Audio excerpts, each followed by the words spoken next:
Which full-size motorcycle looks good, is comfortable, practical, and yet exciting enough for me to start street riding again? That is the question I had when I started missing street riding after 3 years of riding a super sport at the track. In this video, I will compare for you the top retro motorcycles that I compared for myself in great detail before I chose the one that I'm riding right now. Japanese motorcycles were an obvious place to start because of a decade of experience I had with them. The 2021 Yamaha XSR 900 fired up nostalgia that took me back to the 80s. The 2022 XSR 900 caused confusion because some of the upgrades are pretty tempting, but the design is a bit more modern than what I wanted for my retro bike. The Kawasaki Z900 RS, on the other hand, looks the part and does a pretty decent job of reminding folks about the 70s, or at least the bikes from that era which were called universal Japanese motorcycles back in the day. But I didn't want to ignore European beauties in my due diligence, so I went to Sky Power Sports here in Sanford, Florida to look at a rather sophisticated version of nostalgia, the BMW R that personifies the expression a gentleman's ride. The 719 option, however, does look like the gentleman went to the Milan fashion show. The Speed Twin 1200, on the other hand, may look a little too basic to some, but to its target customers, that is exactly what's special about it. Triumph's Thruxton RS is hands down my favorite motorcycle in terms of looks, but at this point I realized I was missing a marquee European manufacturer, the epitome of beauty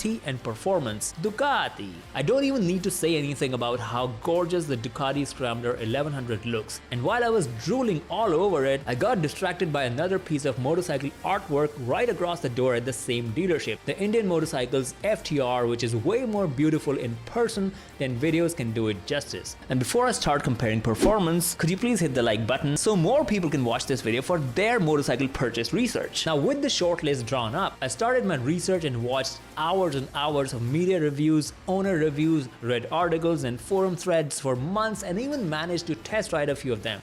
And here's what I found. The 2022 XSR 900's liquid-cooled inline triple engine is 43 cc's bigger than the 2021. That helps it make a little more power and torque and still be Euro 5 compliant. Yamaha has improved the throttle and it now gets an APS. The 6-speed manual transmission gets fancier with an improved slipper clutch and a bi-directional quickshifter. The Kawasaki Z900 RS, in contrast, makes a little less power with a 948cc inline 4 engine, which also has a lower compression ratio. And I'll tell you why that's important in a few minutes. It does have a slipper clutch, but a quick shifter was deemed unnecessary for the theme they were going for. And even though the engine comes from a more modern Z900, Kawasaki's effort to keep it retro seemed more sincere with changed gear ratios, a power curve with a decent mid and low end, and an exhaust tuned specifically to sound more retro than mainstream. They do claim to have improved fueling on the 2022 model, but there are few conflicting opinions by different reviewers about the jerky connection when you first start to twist it. Moving to the Italians, the 1079cc L twin engine on the 1100 Pro comes from the monster 1100 Evo. While its power figures can't exactly compete with the rest of them, the fun is in the delivery. You get all of the 86 horses delivered as low as 4750 RPMs. I like that it's air and oil cooled, and Ducati's ease of use claim is not just a marketing punchline. The Indian FTR, on the other hand, is the most powerful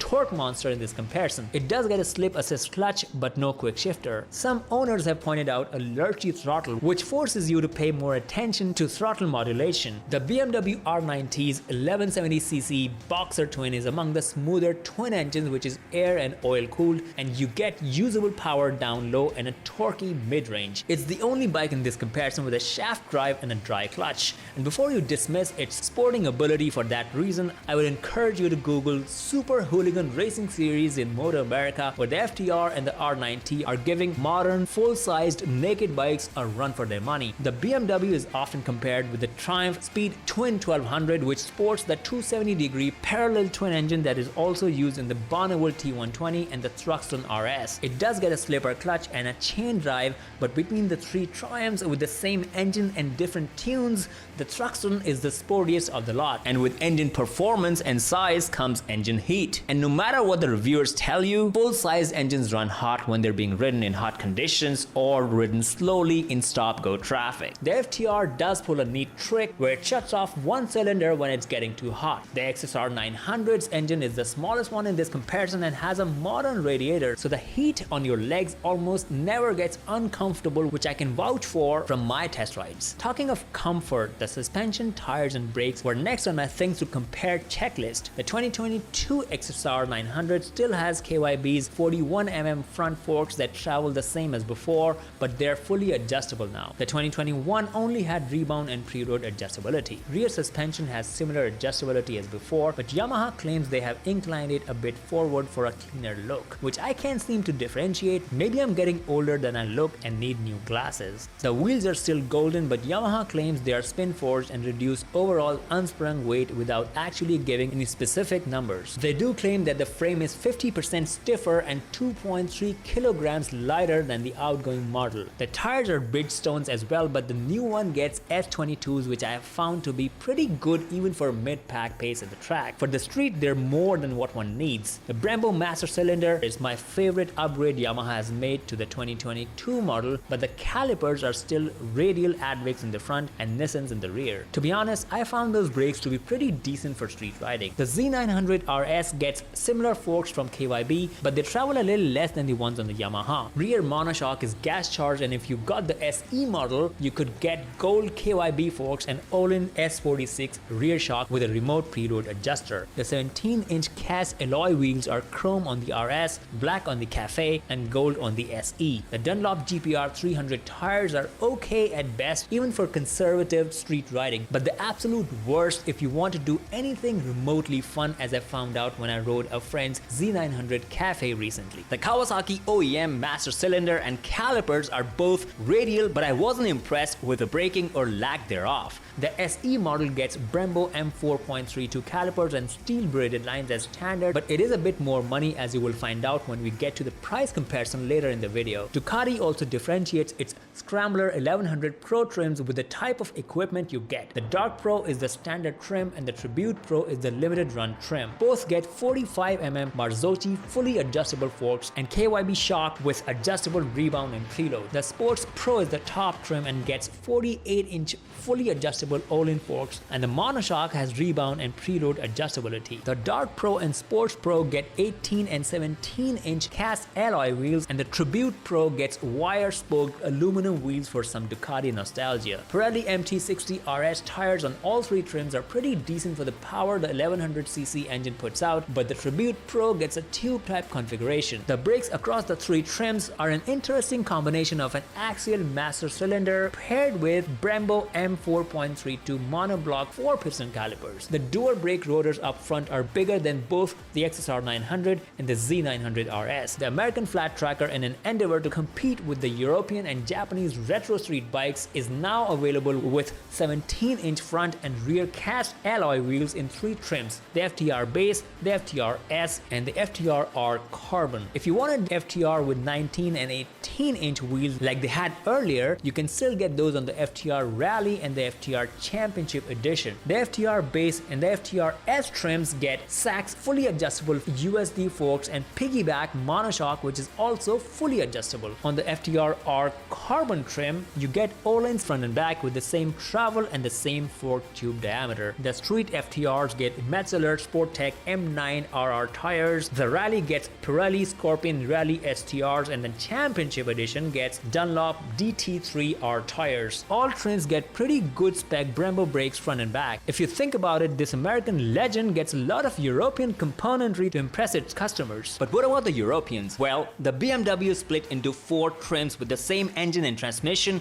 differentiated by suspension, wheels and tires. I was more intrigued by the street-oriented trims. The R9T Pure gets 43mm conventional non-adjustable forks, while the R9T gets fully adjustable 46mm Marzocchi forks. Both share the same BMW Motorrad pair-lever rear suspension with rebound and preload adjustability. Pure gets 17-inch cast alloy wheels and Bridgestone T31s, while the R9T gets tubeless wire-spoked 17-inch wheels for a more retro vibe. Both trims get Brembo axial master cylinders, steel braided lines, and a BMW branded 2-piston floating rear caliper. The front calipers are differentiated between the trims. Pure gets Brembo's axially mounted calipers, but the R9T, being the sportier of the two, gets radially mounted Brembo 4-piston monoblock calipers. And as I was recovering from the confusion of the 4 different R9T trims, I realized that Triumph actually makes 6 different motorcycles with the same 1200cc engine, with different tunes,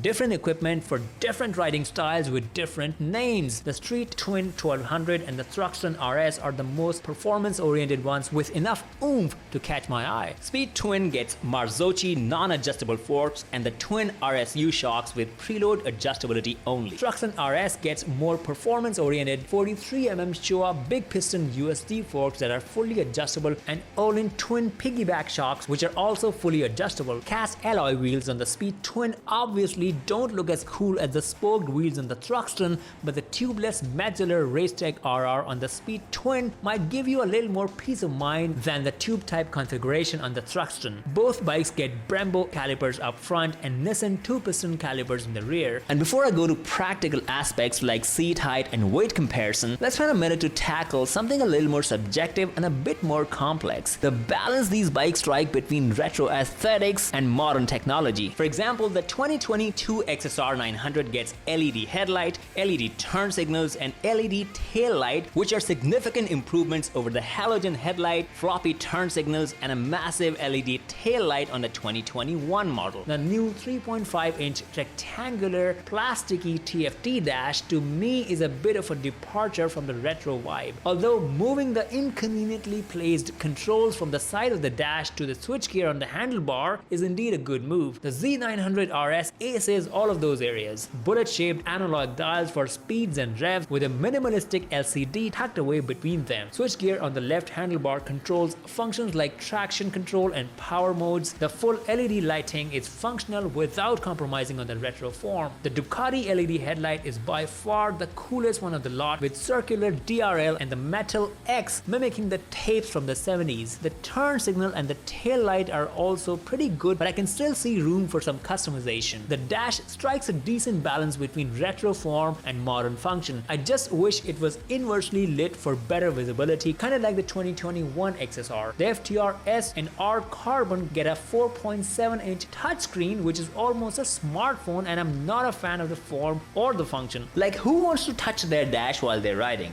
The base trim does get old school dash though. The LED headlight and tail light look pretty good, but for some reason the turn signals are a tad too big. And this is where you start appreciating how the Euro bikes like BMW and Triumph do retro significantly better than all the others. The R9T Pure gets a single analog dial for speed and an LCD screen for odometer, riding modes, and other essential functions. The R9T top trim gets 2 analog dials with an LCD screen on each and gives you a bit more information. The LED headlight and turn signals are modern yet beautiful, and the horizontal DRLs across the round headlamp look pretty cool. Triumph has also managed to give the Speed Twin and the Thruxton RS pretty good LED headlamps with a unique semicircle DRL, but I'm not sure I like the round turn signals, although they are definitely retro and much better than the 2021 XSR, for example. Both bikes get the same dash, which is similar to the BMW, but the LCD has been done a bit better on the Triumphs in my opinion. But what about modern technology, and how much do we even need for bikes that roughly make about 100 to 120 horsepower? Well, I certainly appreciate ABS for street riding, and for unpredictable street riding conditions, traction control is also good to have for days when you're not exactly feeling sharp. But I'm just not sold on the need for riding modes on any of them. So the 2022 XSR 900 getting 4 riding modes while the Europeans getting 3 each is not exactly a massive differentiating factor to me. In fact, the Z900 RS with no riding modes even on the SE model to me makes it a little more true to the retro theme than the rest. The cruise control, however, is a little more practical for those of you who might be considering covering long distances at some point. The new XSR 900 and the FTR S both have that, in addition to a lot more electronics. It wasn't a major criteria to me, but I did the research and have listed down the electronics to help others. To me, standard accessories like the bar and mirrors on the new XSR, the Ducati and the Triumphs are more attractive because that's one less thing I need to buy for it. I also appreciate design elements like the chrome exhaust on the Z900 RS,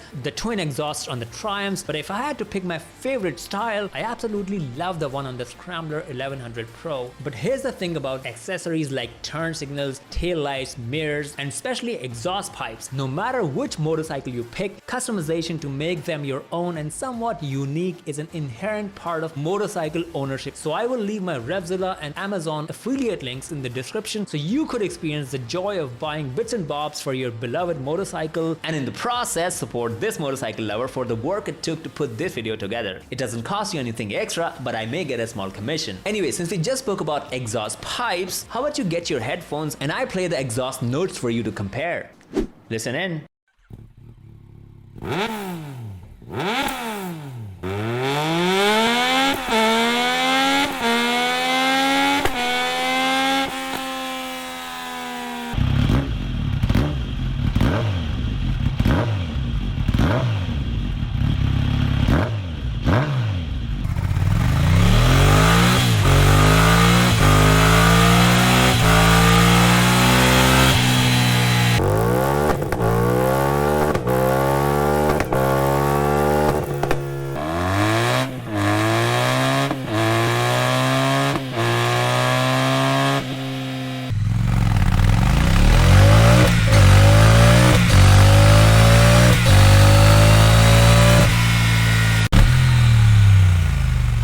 I do want to call out that some of the recording and even the playback devices may not do justice to how cool some of these sound in person. So it may be worth your time to visit a dealership and get a taste of that. And while you're doing that, you might also want to consider the seat height and weight. I went to each dealership and hopped on to all of them. The XSR, Scrambler, and Speed Twin all share the same 31.9 inches seat height, and the Beamer is also pretty close. They all work for me at 5'8" with a 30 inches inseam. The FTR street trims are the lowest and the Z900 RS is the tallest on paper, but even that didn't feel too bad to me. While seat height may not be a major differentiator across these bikes, seat comfort is. Both XSR seats are not comfortable. I'm not sure why Yamaha can't seem to get that right. The Z900 RS is the most comfy. Ducati and FTR felt okay-ish, though I did not actually get to ride either. The BMW and Triumphs were comfortable, at least for the short city sprints that I got to do with them. None of the bikes felt too heavy, though the XSR is indeed the lightest and feels the most flickable. The FTR is the heaviest, but to be honest, none of them felt unmanageable to me. Parking and moving, some of them may take some clever technique,